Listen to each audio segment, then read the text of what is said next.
Hi, everybody. Can you hear me? Yep. Okay, good. So thank you for the warm welcome. I'm really excited to be speaking tonight. What I'm going to be talking about tonight was my thesis work when I was at the University of Montana. And so my plan is I'm kind of going to go through what we found at the site and just kind of an overview of the site. And then the second half of the presentation, I'm going to go a little more specifically into what I did for my thesis work. Before I move on from the slide, this is a picture that's an overview of the site. So you can see we have our excavation down here. There's a creek that runs just behind it. And then this is Mount Baldy. And so we're looking south in the Bears Paw Mountains.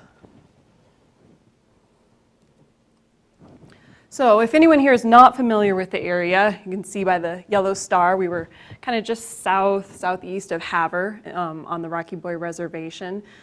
What's really interesting about this site is that it is a small mountain range, but it's in the middle of the plain. So it's basically kind of just comes up out of nowhere and it's really flat and open grassland all around it. And I wanted to put this picture in. It's kind of hard to see the bottom. This is not where we were digging. This is actually where we were camping while we were doing the work. But you can see Mount Baldy up in the top right there. And Mount Baldy is actually a sacred mountain for the Chippewa Cree people. You're not allowed to climb it. They still do vision quests up on the site. They sweat below the mountain. And I thought this was a really cool picture to show. I mean, this is what it looked like almost every night. It was clear. That's what the mountain looked like as the sun set. I mean, it's really an incredible sight. So as I said, this is kind of a neat area because, it's surrounded by just this flat, open grassland. And the middle picture is a picture of the Bears Paw Mountains. You can see it's just open, flat, and all of a sudden you get this kind of, increase in elevation. And what this does, and I'm sure if a lot of people are, if you're hunters, if you're outdoors a lot, you get a lot of different resources in this area. So we know that people in the past, they knew this too, so they'd be going into this area looking for different types of resources that would not have been available out on the plains. There was a steady source of water here. You had different plants, which not only would have been used for food, but also would have been, medicinal, spiritual, that kind of stuff. You also had a larger variety of animals in this area, one of them being bighorn sheep, which I will talk about a little bit later in my presentation. So just kind of putting in a frame of reference on, what we're talking about, for this site. People knew this was different. They're going here for a specific reason as they travel around the plains. So just kind of a background. This site was excavated the summer of 2007. It was the Rocky Boy Field School. And like I said, it was on the Chippewa Cree Rocky Boy Reservation. This site was dug, with the permission of the tribe. Basically, what was happening is a dam was going to be constructed up the creek from this site, and they were worried that the site would be destroyed in the process. They weren't sure if it was going to be flooded or if it would just be kind of mucked up by all the big machinery going through the valley. And I know it's kind of hard to see, but in the very back of this picture, we're looking west, a bunch of machinery and stuff. They're already doing work down that way from the site. And so, we had one summer to get this done before they moved further down the valley. And the work we did was actually based on the summer of 2006. The University of Montana went to this valley. They knew there were sites down here. There's been a lot of recorded sites in this area, as old as Paleo-Indian, all the way up to proto-historic times. So we're talking at least probably 12,000 years of occupation in this area, if not more. So the previous summer, University of Montana under Dr. Ann Apprentice had come down to this valley and put in a bunch of test pits.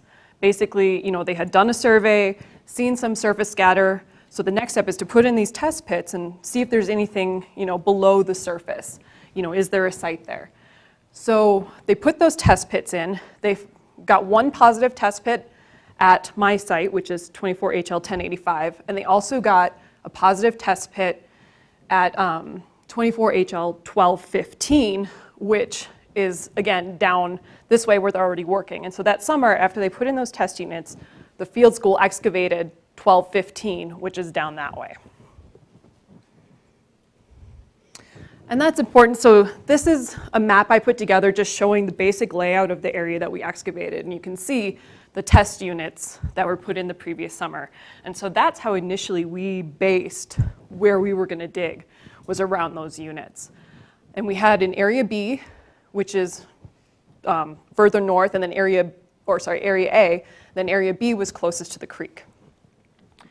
And we had a lot more success with Area A, which is why it was quite a bit larger than Area B. We just weren't finding the same amount of stuff. There was also less deposition, so buildup of soil in between occupations, so there was a lot of mixing. It was just not in the greatest of conditions. You can see though, to see if they were really separate, we put in a trench between the two areas, and there was really nothing in between. So they definitely were, two distinct areas. And I don't know how many of you have seen archaeology excavations or, but how we did this is we don't start on one end and just work our way out. We actually start on this one, this square, this unit, and this unit. And you kind of work in a checkerboard pattern. And depending on what you're finding, then you work your way out and you fill it in and kind of, make a whole picture of what's going on at the site. So that's why you get like these odd ones, we're testing, is there anything further out? It was kind of petering out here, so we just put in some half units. But so this is so because Area B didn't really have that much, we decided, well, at least for my thesis, I decided I was only focusing on Area A. So from now on, anything I'm talking about, well, it's not entirely true. Most of what I'll be talking about came from Area A. How large is one of those areas? They're meter by meter squares. And I think the depth it wasn't a very deep site, 40 to 50 centimeters was the depth. So after our excavation was done, we did quite a bit of lab work. This was something, as this was going to be my thesis, and I was a TA for the project. I was in charge of the lab and getting all this stuff done. So you can see we did quite a bit of different work. The debitage analysis, so we're looking at the lithics and the flakes that came out of the site. Lithics are basically when people are making stone tools, you get pieces coming off. That's what we're looking at, instead of necessarily the tools themselves. But then we also had tools, so we did a tool analysis. We floated soil samples looking for macro and microbotanicals. We did a heavy fraction analysis, a faunal analysis. Now, what the faunal remains that we found at the site, the bones, were heavily fragmented. And so as students, and it not being our specialty, we could only really tell that they were large mammals and it was a lot of long bones. So we actually were really fortunate to have Dave Dyer from the University of Montana took a huge chunk of our faunal collection and did the analysis himself. And Dave Dyer, he runs I'm not even sure, he's a biologist and he runs the animal bone collection at the University of Montana. I mean, this guy knows what he can take a small piece and tell you exactly what it came from. We collected all the FCR, which is fire crack rock, and which is unusual. Most times at archaeology sites, that's not what we're collecting, but we did collect all of it so we could run some analysis, and we also attempted to do some refitting. And then with all the data we collected, we created your standard, backplot maps, stratigraphy maps, density maps, et cetera. Additionally, we had funding to send out for tests that can't be done at the University of Montana. So we did thermoluminescence. That's where most of our dates came from. It's a way to date sites. We didn't have besides the faunal remains, we didn't have a lot of charcoal. We didn't have a lot of C14. So even though we sent some samples out for radiocarbon dating, it didn't really work. Thermoluminescence was our best bet, along with the projectile points that we found, which I will get into. We did a residue analysis, so that means when we found tools, such as the knives and the scrapers and the projectile points, we didn't wash them because we didn't want to wash off whatever might be on them, and so that we could send them off and have them tested and see, okay, what's left on here? Were they cutting meat with it? Because that stuff does get left behind, and archaeologists can find that kind of information. Unfortunately, we didn't really get any results from that. So we did obsidian sourcing. We had found a couple pieces of obsidian at the site. which turned out to come from Yellowstone, which, I think, is quite a distance away, but not so far that it's unreasonable to think that people are moving that far or trading. And then, like I said, we had done soil flotation, so then we did a macrobotanical analysis, but that didn't really give us any results either. So one of the first tests we did is we created a back plot. So you imagine when you're digging, like I said, you're going down one square at a time, plus it's students. So you have a bunch of different people at each unit. Once one is done, you're working another. You're not seeing that full picture at that time. So a back plot, and as you can see, it says the south wall. So you have to imagine you're eye level with the site, and everything that we plotted is compressed, kind of like now it's a 2D image. And that's what it looks like. So you're kind of looking through the site, and that's everything we found. So the top one is the whole length of the site. And then I made it bigger for this because you can see this is the heavier concentration of artifacts, which corresponds with this area. And we used this to try and determine if we could find different components to the site. And what we ended up seeing, and it's kind of hard to see, but there is a line, gets really mixed right there, but that kind of cuts through. And so we decided that we were dealing with two different occupations. And this was corroborated with our thermoluminescence dates and our projectile points. So as you can see, this top layer, we ended up dating to around 520 plus or minus 40 years before present. And our lower layer was about 3,050 years plus or minus 40 years before present. And so you can see what I said, especially when it was worse in Area B, there's not much deposition going on between, that's a 2,500 year difference between these two occupations, and there's hardly any dirt between them. This area is just, it's not filling up with dirt, so you're getting this mixing. So like I said, we found quite a few projectile points, and projectile points is one of the first ways we kind of get an idea of the time period we're dealing with at a site, because you find them, you kind of have an idea right away out in the field. So we found an oxbow point, and this is the earliest point that we found at the site. Oxbow Point dates to around 5,000 years ago. This is actually a really beautiful point. It's a red chert. I like them because I think they have like these Mickey Mouse ears. They're really distinctive points. And then we found a bunch of Pelican Lake points, which is this beautiful white chert point in the corner. Complete point. It was magnificent. And that dates to about 3,000 to 2,000 years old. And then we also found Duncan points, which are about 4,000 to 3,000 years old. So we're kind of hitting that, that stretch right there. And then we got these plain side notch out of the top part, that top component I was talking about, and those, they're about 1,000 years old to the protohistoric. So, when you look back at the dates I was saying, well, that fits perfectly with those plain side notch. That's the time period.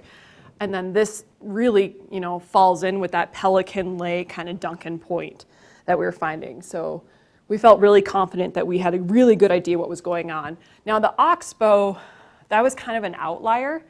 And what we think was, this area has probably been used for a really long time, but because of the lack of deposition, it could have been left there by people from the oxbow culture, camping at that site, but with the lack of deposition and then with the Pelican Lake component on top, it could have just been wiped out, gotten mixed in. it's really hard to tell, but like I said, because of the dates, and then we only had the one oxbow point, we kind of just considered that, or, it's not unheard of to have a prehistoric site where, they were finding these things too, and collecting them and bringing them to site. So, it's, you got to think, well, maybe they found that, picked it up, and brought it back to camp. You just don't know. I will say, what's really fascinating about the site is we found another oxbow point in Area B, and we actually found it next to a hearth. We had a perfect hearth feature in Area B.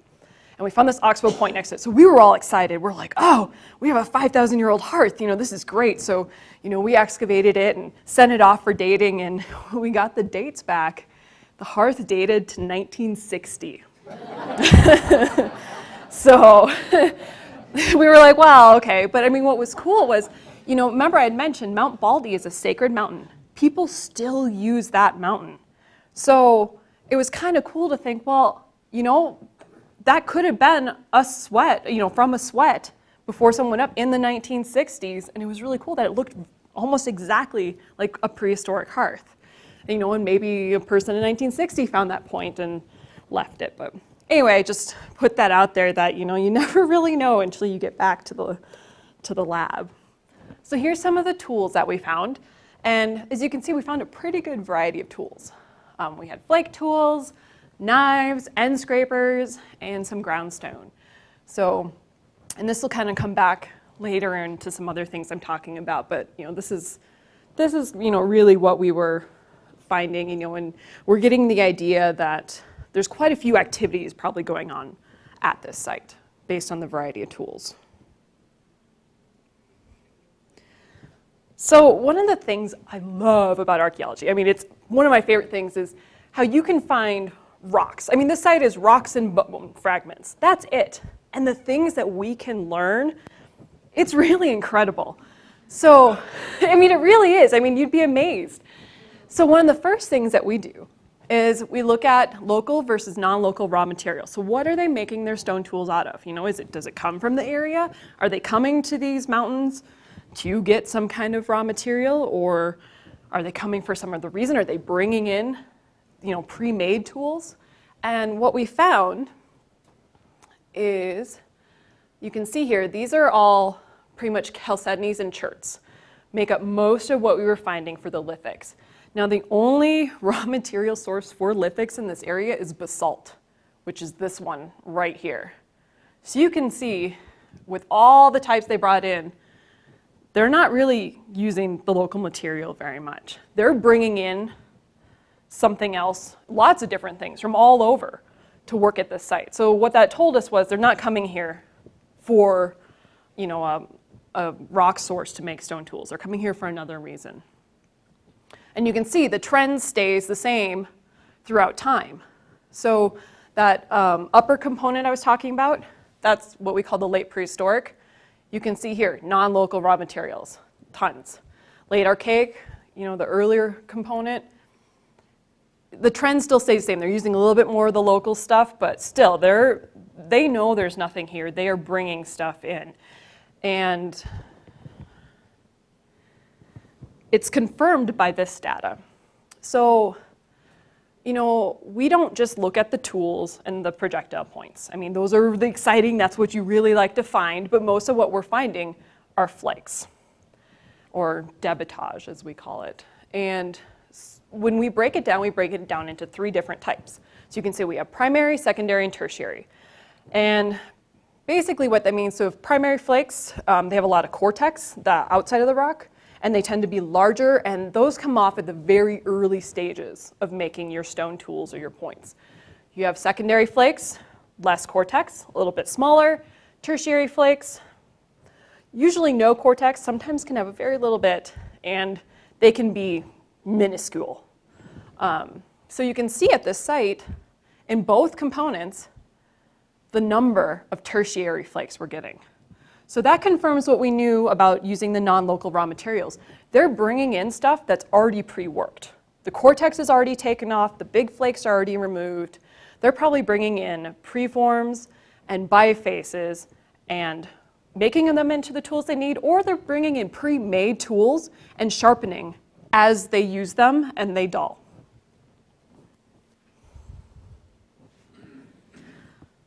So when I talked about the variety of tools we had at the site, I thought this was a good chart to kind of go into that a little more. So remember I said that there was a site just further west down the valley called 1215. So the data for 1215 is here, and theirs was actually a deeper site. So they had a late prehistoric, late archaic, and a middle archaic.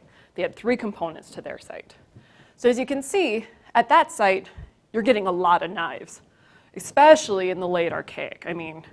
I think they only had 1 scraper at the site. Versus 1085, you're getting a lot more scrapers. So that tells us, okay, something is going on here. There's a difference in use between these 2 sites. We had a lot more variety of tools and a lot more scrapers.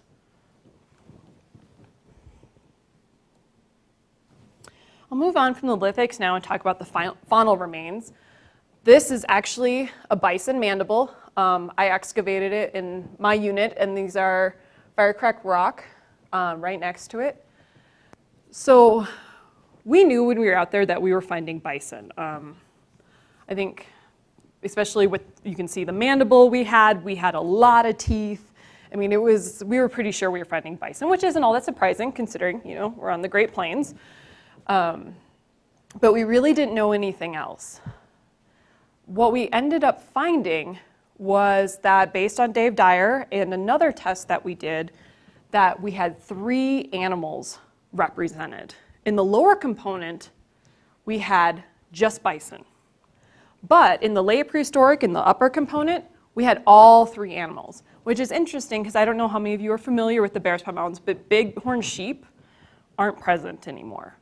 So what this is telling us is sometime in the past, bighorn sheep did frequent this area, and they were being hunted by the prehistoric people here. Another neat thing that you can learn from the bone is, so you see the most common elements are mandibles, teeth, and long bones. Okay, well that tells you a lot right there. They're not bringing the whole animal back to the site and processing it. They're taking the good parts and bringing it back. So they're killing these animals somewhere else, dismembering them, bringing the haunches, the legs, the heads back to camp, and then they're being processed further, which goes back to the number of tools we had. We have scrapers for hide working, we had knives for cutting meat. All that kind of stuff fits with what we're finding for the animal remains here. It also tells us that they weren't so hard up for meat or hungry that they had to bring, they needed every piece they could get. They're doing good. They can bring back the best parts. That's all they need to bring back. I didn't put it in here, but I think we had estimated that this site was a late spring, early summer site, which makes sense. There's gonna be a lot more food available for people, so they're gonna be a little pickier.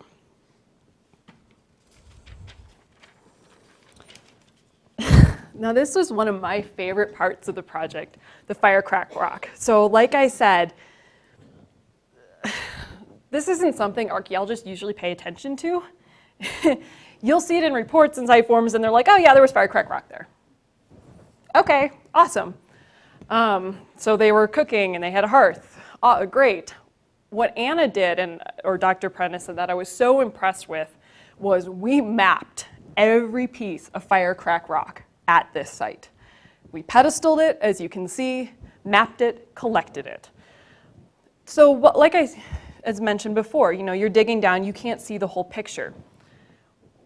You can see even by here, it doesn't look like much. I mean, it looks just jointed. So the whole field school, we're digging, we thought we were in a midden, so a trash dump. We didn't think we had hit any features. We thought the camp was somewhere else in the valley and we had just hit the midden. So, we didn't really think there was anything going on here. And you'll understand why the mapping of our FCR was so important a little bit later. So this is just a brief overview of everything that I talked about, kind of so you can see what we're talking about for the components. Oh, and I forgot to mention one of the cool things we did with the FCR that we collected.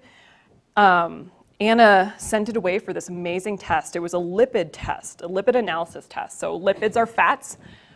Basically, when you cook meat over these rocks, the fat melts and it drips in these rocks.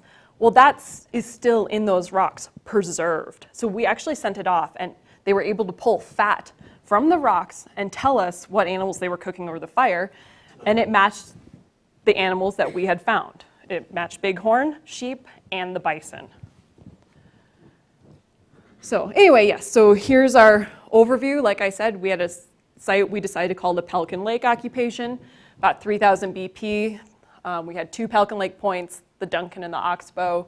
We felt it was one occupation, a variety of tools, mostly bison.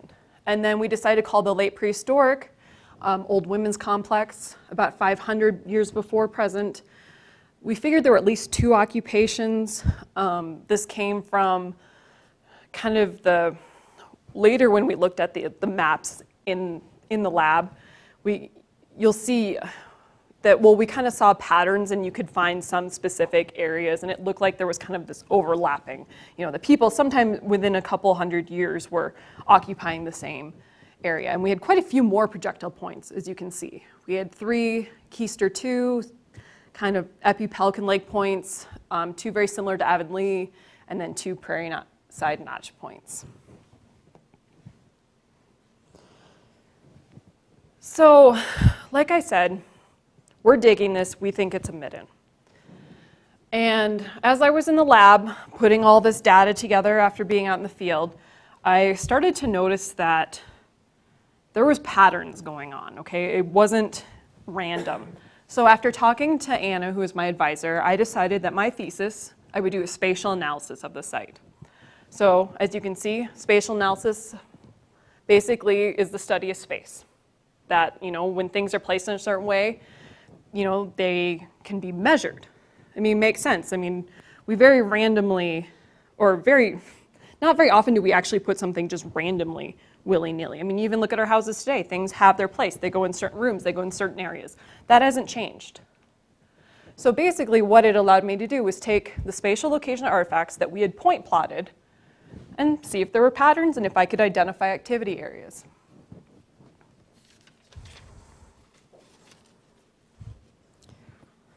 So no thesis is good without your theory. And for my theory, I took Stevenson's 3-ring model. So Stevenson took Louis Binford. He had created a model on his work with the Inuit, and he had come up with a model that basically said, when people are using artifacts, you have either a toss zone, so you're working something, it's a big chunk, throw it out of the way, I'm not using that. And you have a drop zone, so you're working something and little pieces just fall. They're not really getting in your way. You have these 2 zones. Well, what Stevenson did was he said, well, that doesn't really cover everything we're seeing. So Stevenson added what is called the displacement zone. The displacement zone basically covers your midden and cleanup areas. So things that were either dropped or tossed that at some later point, someone cleaned them up, put them in a pile of trash. So they're not in their primary context of where they were first, when they were first placed in the archaeological record. And he took this model and applied it to a place called the Peace Point site. And this picture is kind of an overview of this site that sits over a river. This is an amazing site. It's actually a lithic reduction site. And so they're manufacturing tools here. And now on the scale, we're talking he had thousands upon thousands of artifacts at this site, hundreds of activity areas. So nowhere near, obviously compared to my little site, not even close. So what he got to do was he actually took these zones and was able to identify site phases. And he said, well, okay, if we can identify these zones, and depending on where they are and how big they are, we can decide if the site was abandoned in its initial phase, so when it's still being created, in its occupational phase, for some reason they just kind of leave in the middle of it, or if it actually went through a final or abandonment phase. They're cleaning up, preparing it for the next season if they're planning to return, that kind of stuff. Again, I didn't even have close to that kind of data, so I decided I was going to stick with just identifying zones and not get into the phases. So this is one of our final maps of the lower components. So as you can see, it's our levels, Stratum 2, level 3, and 5. So we're talking, this is the late archaic component. I decided for this presentation, I'm just going to focus on this one and not get into the late prehistoric component. It's a little easier to see the pattern. So as you can see, once we got all this put together, you see patterns. You have a big empty area here. That's a bison mandible right in the middle. Big area of rocks. You got kind of this arc here and a cluster here. It doesn't look as random as you would expect a midden to look. And this is where the FCR comes in. Now, I know it's kind of hard to see, but let me tell you, even when you're looking at this up close on the computer screen, the lithic and bone hardly shows up at all. Without the FCR that we mapped, we'd have nothing. This wouldn't be my thesis. We would have had nothing. This wouldn't show up at all.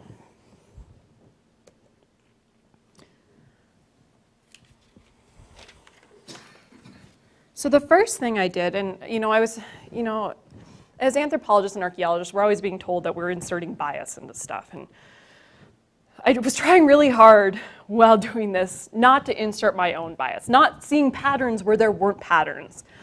So one of the first things I did was on first look, I just, without trying to identify an activity area or hearth in my head, just be like, okay, do I see a pattern just straight out, without any, not going any further than that. So I identified what I called areas of interest. So these are kind of the areas I had pointed out on the earlier slide. And then I was going to start my analysis from that point.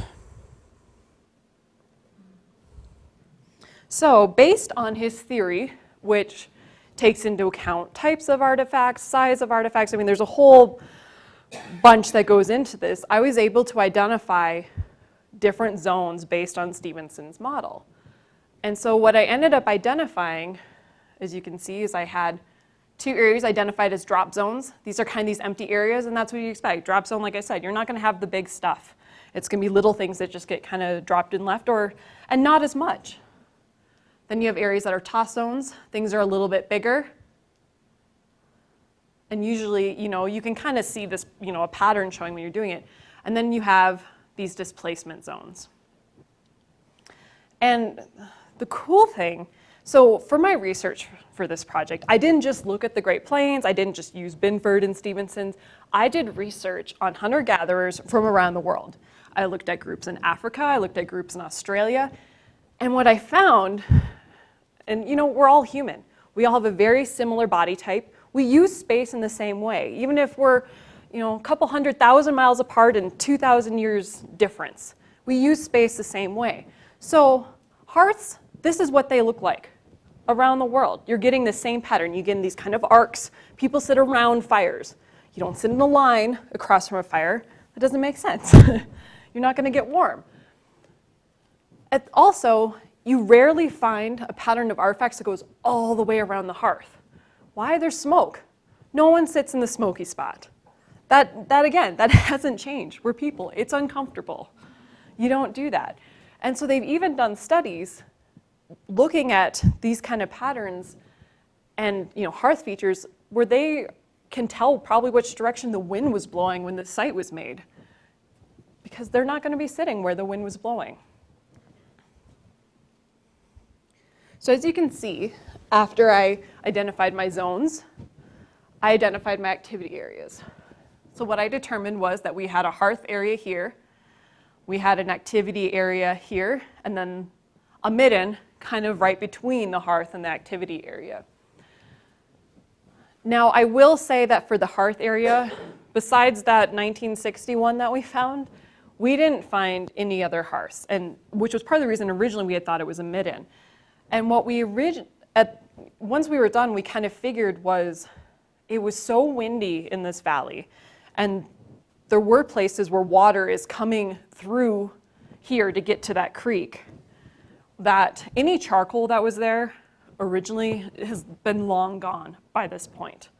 Plus, you're not getting the deposition, so it's not getting preserved.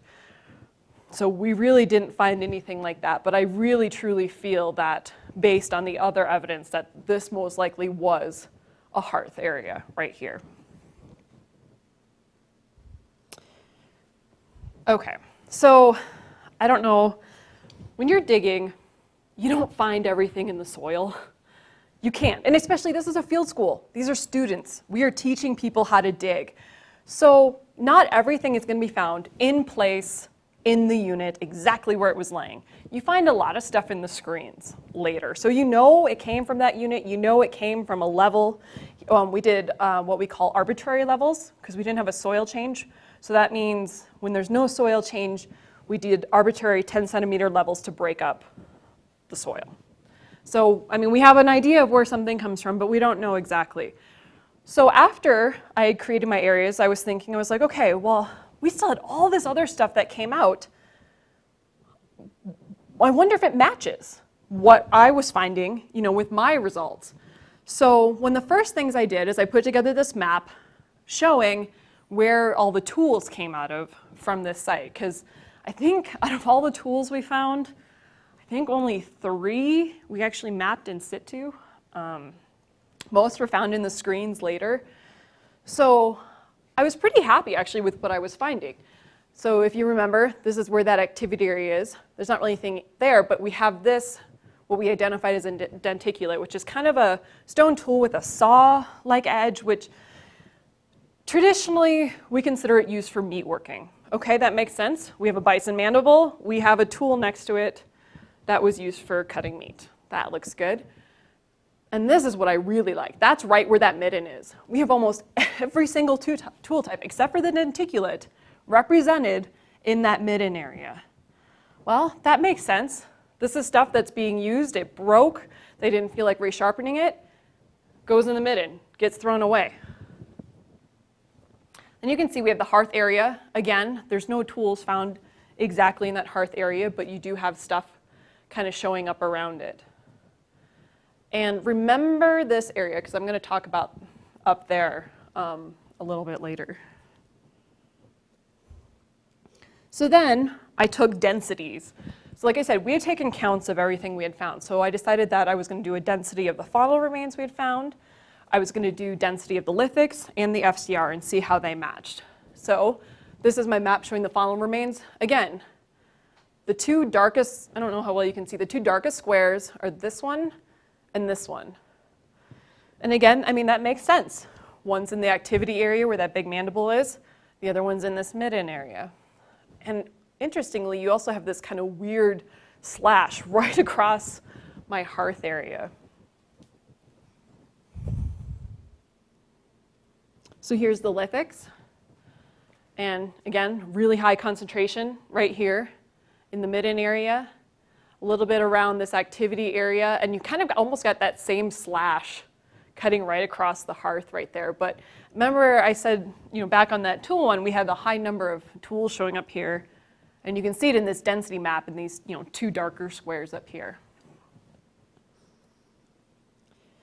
So because we had so much FCR, we broke it down by size. So the larger pieces, I can't remember the exact measurements we used or how to define it, but we had broke it down to where we had cobble size and we had pebble size. And so this map shows the cobble size. We're talking the larger pieces of FCR. Again, most is showing up here in this midden area, right here where I was saying that I think that hearth is. And then what I find really interesting is notice in this activity area, nothing. Not one cobble is showing up in that area, which makes sense. Why would you have an FCR cobble where you're trying to butcher meat? You don't, and get in the way. This map wasn't as helpful. Pebbles size, they're small, they move easily for a whole bunch of different reasons, even after people have abandoned the site. So for me, I didn't really find this information conclusive. I mean, it makes sense when you have something that small that, different actions of nature happening on the site are going to probably move some of these pieces around, and you have things breaking up and all that kind of stuff. But you still get some of the densities, where you would expect, and then back up in this corner again. So I guess I kept pointing out that area is because, when you're on a field school, you have a limited time. This is run by the university. You have students who are there for, I think we were out there for 7 weeks. That's all you get. And then it's done. And then the site was gone. There was no going back, you're done. So, you do what you can, and when your time's up, your time's up. And I really honestly believe that if we had had more time or if we could have gone back, I would have liked to explore this area up here because it looked like it was trending, as you can see, to something going on in that area. But, we'll just, one of the things of archaeology, I mean, sometimes you'll just never know. But I really feel that, you got to think this is, these are 1 meter squares. It's not that big of an area. I mean, there's probably so much more out there into the site that we didn't even get to. I mean, we never hit any stone circles. So there was probably, their habitation area somewhere close by. We just hit on one hearth and an activity area. So as you can see, these are just the conclusions that I came up with for this site, and that's based on all the information, that from the first parts of the analysis and then from my spatial analysis. So I decided that the site we found really wasn't a midden. There were specific activity areas at this site, and that they are identifiable based on the spatial patterns. So like I said, there's distinct clustering and clarity between use areas. Because of the clarity between the activity areas, I really strongly felt that it was a single occupation. It was a single event, at least for this component of the site. Based on the lithics and the faunal remains, people had knowledge of this area. Like I said, they knew there wasn't good lithic material there.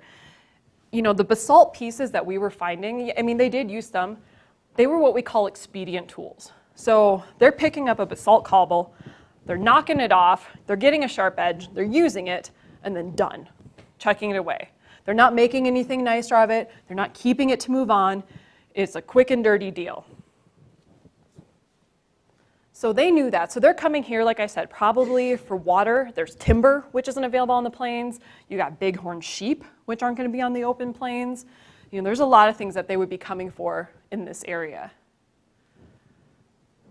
And I also was interested in the presence of a midden.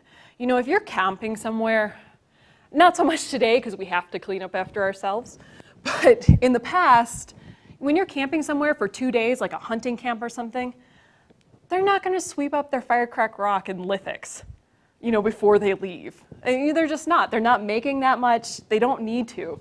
So whoever was using this site was probably here for a long enough period of time that they felt they needed to engage in cleaning up activities, which also fits with, it's probably some kind of base camp.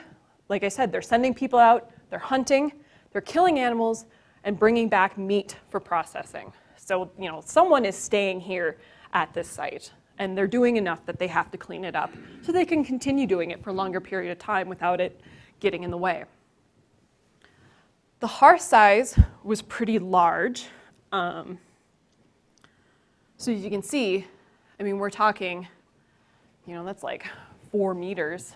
That's a pretty good size. You're not having just one person. I guess it could have been one person sitting and kind of moving around, but more likely you're probably having several people sitting around this hearth and using this area, especially if it's a single occupation event.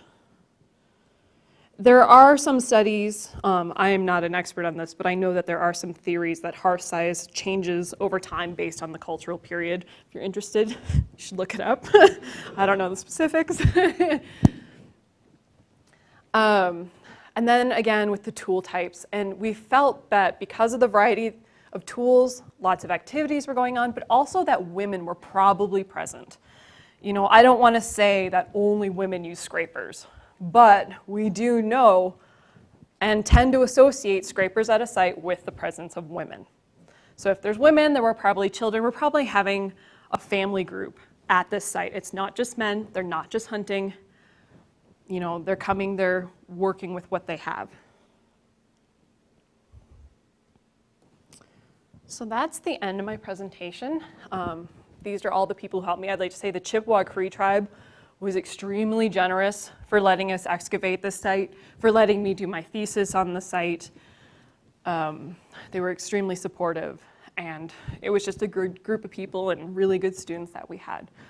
So with that, I will try to answer any questions that anyone has.